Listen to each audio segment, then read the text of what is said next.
seems to be a fine line between coincidence and irony.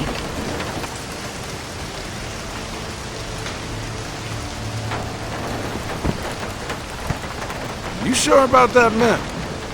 Unfortunately, there was some nonsense about the discovery of the real King Arthur's tomb here years ago, soon discredited. And yet another roadside attraction was born. Well, let's see what we can see, shall we? At least it should be educational.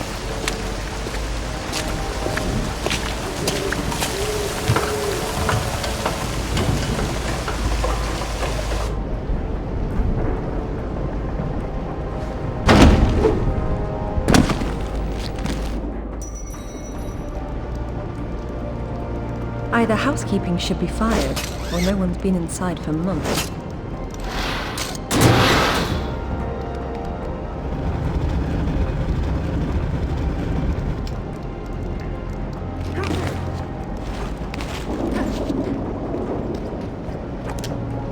This place has seen better days. It's been condemned since the death of the owner, Professor Worth. I shudder to think that at one time he had students.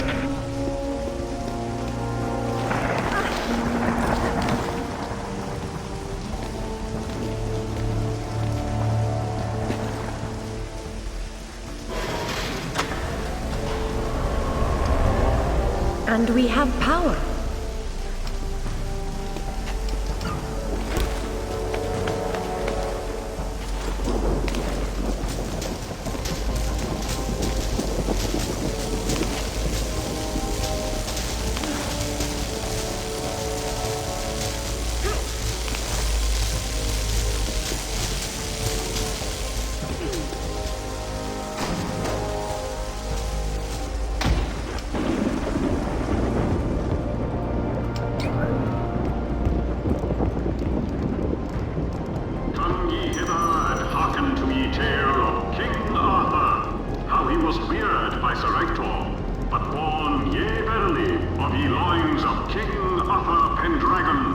Unbeknownst to all save Merlin.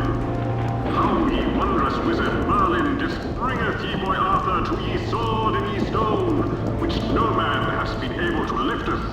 How Arthur didst then taketh ye sword, thusly becoming King of England.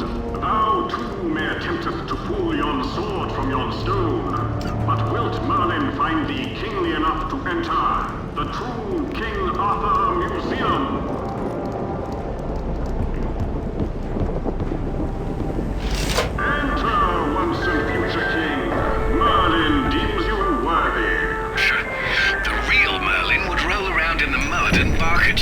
And I'm being generous by calling it mud. There's no difference between stupid and charming with you, is there?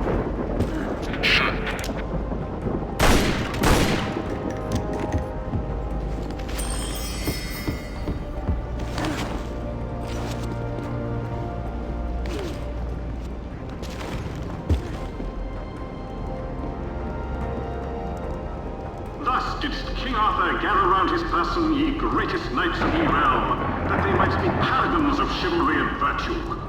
Gaily they camest, yea, and 'twas an assembly as hadst not before been seeneth, and verily there was much rejoicing.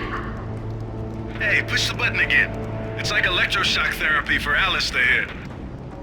I like to think it keeps him sharp.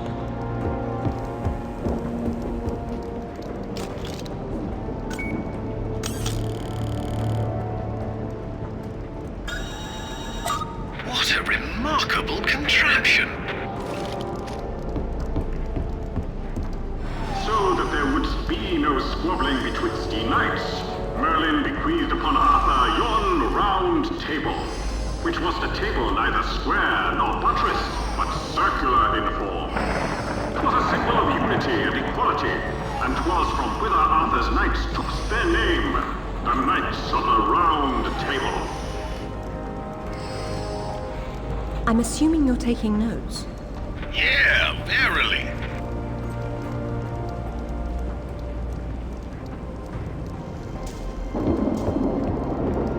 Behold ye Holy Grail! Such a vision of yon cup of Christ didst verily appeareth to Arthur and his knights.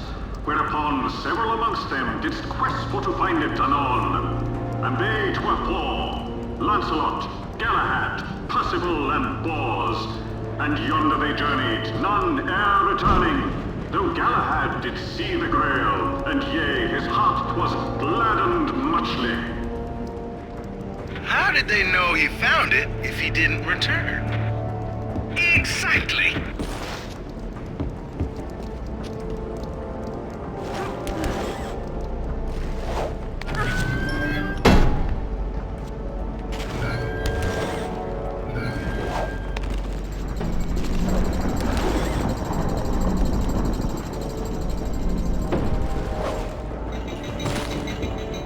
And what of Excalibur, ye mighty sword of legend?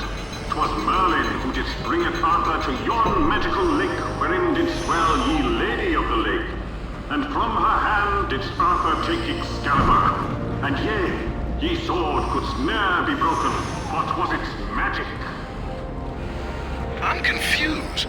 Weren't Excalibur and the Sword in the Stone the same thing? They were two bloody different swords!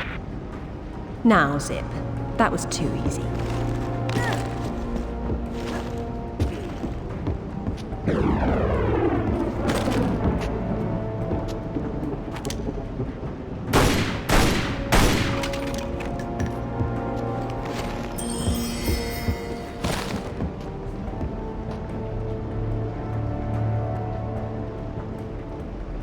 For hours didst Arthur and Mordred hackle upon Salisbury Plain. Arthur with Excalibur, Mordred with its scabbard.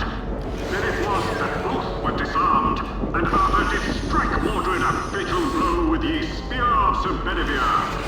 Anon camest more tragedy, for Arthur was himself mortally wounded in ye battle, and yea, yon sky didst darken. There's a logical explanation for that. It's called evening. You're so literal, Alistair. Archaeology is half metaphor, you know.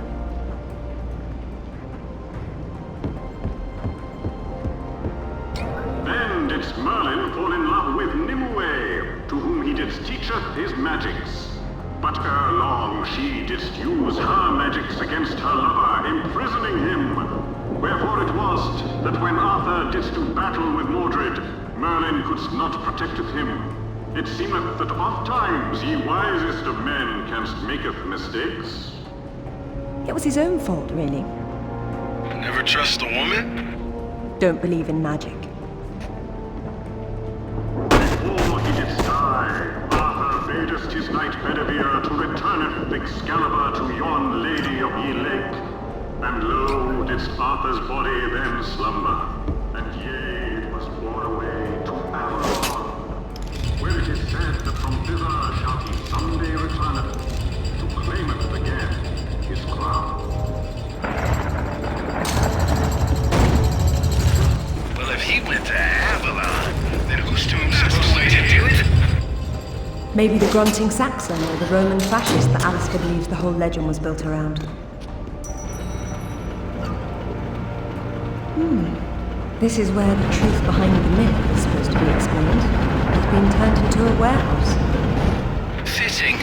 There's been so little truth everywhere else. Why start here? The only factual basis behind the King Arthur myths died centuries before this place was built. Give Professor Worth some credit. If he had to close an exhibit for renovations, at least he picked the most boring one.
This must be our kindly professor's office space. Done up as spottily as his reputation. Said the pot to the kettle. Professor Worth says here that the tomb of King Arthur, the one his museum's built over, is a fake. No surprise there. At least he knows his museum is for tourists. But Professor Worth believed the sarcophagus was placed here by Arthur's contemporaries to lure thieves from the gravesite of the actual King Arthur. Who doesn't exist? That's where you and Professor differ.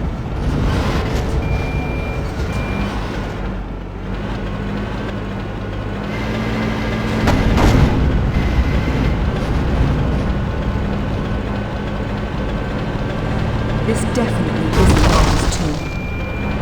We knew that already. What's wrong with it? I've seen enough tombs in my life to know when I'm looking at a cenotaph. Say who? A diversion. This place is trying too hard. It's hiding something. A body? No, that's the problem.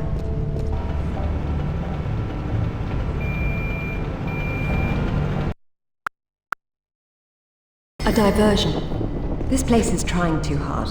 It's hiding something. A body? No, that's the problem.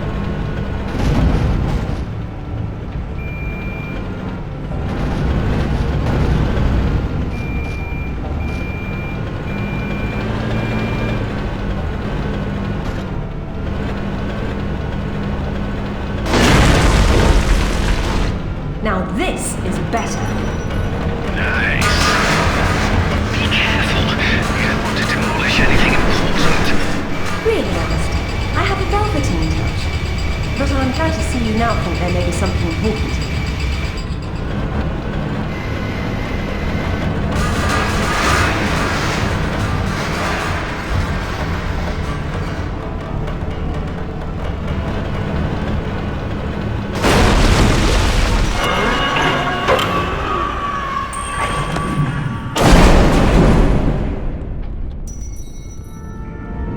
Are you alright?